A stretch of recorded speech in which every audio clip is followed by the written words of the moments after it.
Okay, Jason, congratulations on the film. I understand is your first documentary as a director. What happened Correct. to you before that? What were you doing? Were you in commercials, I think, or maybe I'm wrong? Yep, primarily commercials. I would take short films, other projects as producer. But yes, my main work portfolio has been commercial work. What brought you into directing in this specific project, which is very Yeah, sensitive, I so think. I think over the years, I really enjoyed working with friends and colleagues and peers making their projects. But around 2016, I went vegan. And over the course of several years, I realized that all my efforts were going into other people's projects or client based. And I'd never really taken an effort to bring my ethical, moral passions with my passion for filmmaking and combine it. So I realized that this would be a great opportunity to do so because it's something that was kind of new in my life. I'm certainly very passionate about it, but I wanted to engage with it differently than other activist or advocacy opportunities. And where do you live? I'm just curious because this happens in Texas, an hour away from Austin, I think. Is like the America Profund, like the Deep America, cattle territory. Absolutely. Yeah, no, I grew up just outside New York City and I've lived in New York City for over 20 years now. And how did you contact Renee and the foundation? Yeah, so I was trying to do some research in general. I had not known of or met Renee when I first started developing this idea. And I struggled to make contact with sanctuaries, maybe because they were hesitant to have outsiders come or unsure of my intentions. So thankfully, through a couple of mutual contacts, I eventually spoke with Renee over the phone. She has been in broadcast journalists pieces or short segments or very branded work related to animal rights. Never had she engaged something like this before. I first talked to her and, I was initially intrigued because they were former cattle ranchers who went vegan. I never heard of that even happening. And when we spoke on the phone, I learned about RAP, which is her rancher advocacy program, where she would kind of take her experience and apply it to other people. And that really struck a chord with me that this was something super unique. Hadn't had a wide reach necessarily, at least in my circles, and felt like that was the right opportunity to kind of explore her story and bring it to different audiences. I mean, in a way, you have transition change your life a little like the subjects of your film in a different level because they were, in Texas in the middle of this, and you're kind of a New Yorker. So for you, it was more ideological and it didn't have financial implications, right? So Absolutely. There wasn't a financial implication, but at the same time, in terms of like a financial implication, my switch was because I also did not want to participate, right, in this system. They were in the system. And I was also at a turning point in my life where I was thinking more about how where I spend my money is also a way I vote for who I want in power and what systems I want in place. So certainly I wasn't sacrificing my work or my career or my livelihood, but I was engaging in the same kind of thinking of participating or not participating in these systems. walk the walk and talk the talk, right? I think. Absolutely. Absolutely. Uh, for me, it was very impressive to see this. I don't, typical middle class cattle ranchers transforming themselves. I think is really incredible that that happens. And do you think politically are they right wing or you don't care about that? I was It's a it's it's a mixed bag. Some issues, Renee is more right and more left. I think she's kind of taking a bit of a um, ambivalent or kind of mixed bag at her perspectives. I do feel that taking care of the land and animals has more of a right conservative mindset, but when you extrapolate upon that, conservation and being conservative means about protecting resources and being a mindful steward of land and living things. So there is kind of this strange undercurrent that it makes sense for someone in the right to kind of feel this way, even though if you were to pick an animal rights activist or a vegan out of a hat, they would probably be more left-leaning in their politics. So the food process industry makes us, like when I go to the market and I buy bacon, let's say, I don't think of a poor pig dying being a slaughter. I just think it's like it comes in plastic. So in a way, we're desensitized to that kind of stuff, no? And how much do you think this film will help to bring this other side of the equation? I mean, Yeah, I feel like anybody who makes a significant change in their life, in their morals, and their ethics, that change, the kernel of it begins inside somewhere. And my vision with this film is that I have an expectation that everybody inside of them has some element of compassion or empathy that they don't always access. And certainly you might have different parts of your world, your life, your family, or friends, your work, where you do access that empathy, that compassion for a very specific reason. And I think this film, and I know I've speaking to audience members who have stopped eating meat or have certainly been way more open-minded to the idea that animals are not simply here for food, but they have their own lives. That kernel can grow, that flower can blossom inside of them. And yeah, I do hope that people will recognize not only what they eat differently, but their own self-awareness in the world, their own relationship with the world. I feel like living a plant-based life is more symbiotic and more healthy with the dynamic of this planet. It causes less suffering, it causes less damage, it causes better standard of health in human beings. So I feel like it can hopefully unlock a lot more understanding, connection with the world and communities and societies than beyond what you eat on your plate. even climate change is related to eating meat because, you need to destroy all this grassing, all this land. Yes. The amount of water used, deforestation, the number one cause of deforestation is for animals, whether you're growing food for them or you're giving them space to live. There's nothing in it that really makes sense for how you can have a sustainable world or a healthy, dynamic ecosystem.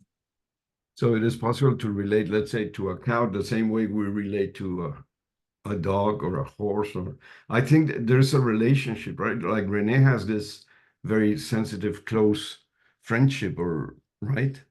Yeah, she talks about how sometimes she loses track of where Rowdy Girl the cow ends and where she begins. And I think that's a really beautiful way to understand that there is a connection beyond, whatever companion animals we keep at home, but that extension goes beyond into any type of animal on this planet. You can find on social media channels people who have relationships with spiders and bugs, and you can kind of see these odd expressions that somehow are really familiar, but are totally unexpected simply because we don't think of ourselves engaging with animals that way, when in reality, relationships and some kind of mutual understanding can be struck in almost any environment. Would you say that we have normalized violence against animals, and there's a lack of sensibility, maybe? We've made it far easier to excuse ourselves and permit ourselves to conduct these heinous, atrocious behaviors. No matter what reason you can give not to do it, people will just shrug it off and say, this is how it's always been, or they can try any number of reasons why this is the right thing to do, or this is an acceptable thing to do. So yeah, we've made it accustomed. And we've also, as you were pointing out, separated ourselves. When you look at a package of processed meat at a grocery store or a market, you don't think about all those steps that took it there. You don't think about how your choices ended in this final result. So in that sense, we've normalized and separated ourselves from the process and therefore have disassociated with it. So we are unable to build that connection. I can't relate to a dead piece of animal, but I can relate to a cow who wants to snuggle with me or a chicken who wants to sit on my lap. Those things you can relate to. The end result is unrelatable. The cattle industry, I mean, the farming of animals is very masculine in a way. Do you think there is a relation between patriarchal society and this kind of industry? Or is Absolutely. Some of the big, I mean, I'm not a student of these in a traditional sense, but my understanding of patriarchal systems oftentimes is rooted in controlling, limiting, forcing things upon women or non-male people. So just an example that we forcibly impregnate these animals, right? Animals are not simply cows, for instance, are not simply just generating milk, right? They have to have pregnant, they have to have child in order to create milk. So we are already controlling their bodies in that sense. And we're not only forcing ourselves on them, but forcing other people to accept that this is a normal thing. So I think there's a lot of scary similarities, patriarchy and animal rearing. one of the things that I loved about the film is that you give a solution to this. You can work on mushrooms or cultivate other kinds of plants. Could you talk a little about that? And if it's Absolutely. profitable, if you think is it? Yeah, I think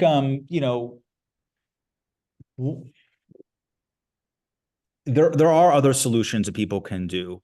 Simply by the fact that we don't need to eat these products opens the door for any number of things that could replace it.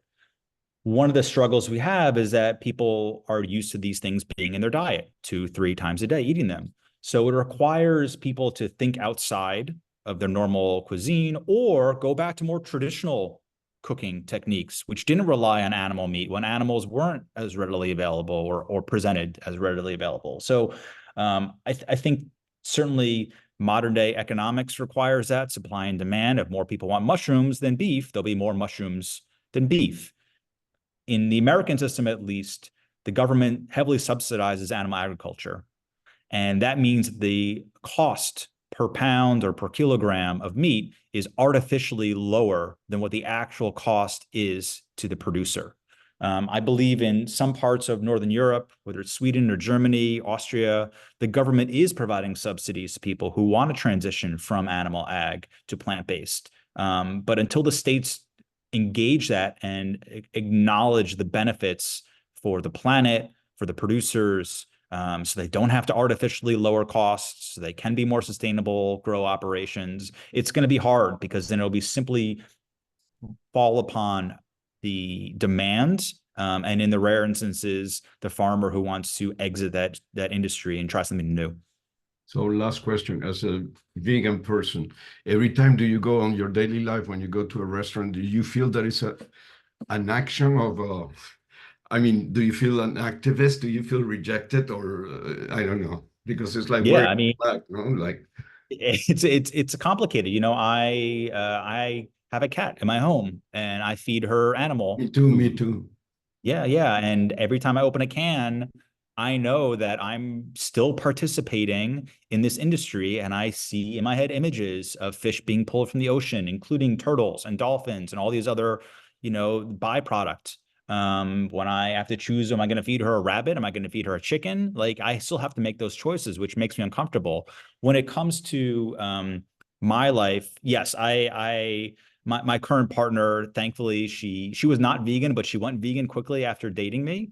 Not at my insistence, but her willingness to understand and realizing that it's not a sacrifice to what some people might project in their own minds that I'm giving up so much. In fact, she loves eating vegan food, and I can't imagine her ever going back at this point. But when I go out to eat, certainly it can be a struggle. Not everybody is understanding. Some people say, well, it's gluten-free, assuming that has anything to do with animal products.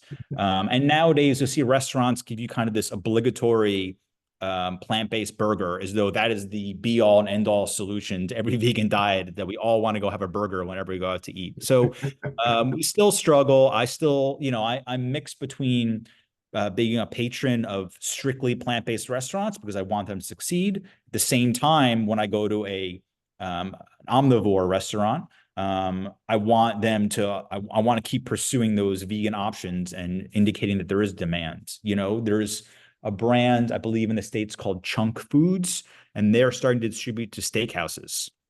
So I have not yet gone to a steakhouse to order a plant-based steak. I think it would be very, I wouldn't say traumatizing, but intimidating, to be there seeing all these people eating cow and I'm not. But I think there is a need for people to go and support these new endeavors, these hospitality groups or restaurants that want to provide these options, and then to show them that there are people who want to purchase and enjoy them. Wonderful. Thank you very much. Great Absolutely. movie. Thank you. Congrats. What are you doing next? Do you know? Yes, I'm actually in Atlanta right now on my next film. It's about another kind of intimate portrayal of an environmental activist in Atlanta. While if you've learned about this at all, the Atlanta City Council and a group called the Atlanta Police Foundation are building the largest police training facility in America, which has been called Cop City, and it is heavily militarized. They've cut down over 100 acres of contiguous forest and kind of ruined that landscape. And it is in a predominantly Black and working class community, people who are unable to fight the government to halt this. So certainly different stakes, different environment, but again, a powerful woman who's an environmentalist who's committed her life to fighting environmental racism and correcting the wrongs that she sees in her community. Wonderful. Thank you very much. Thank you so much. Have a good day. Take care.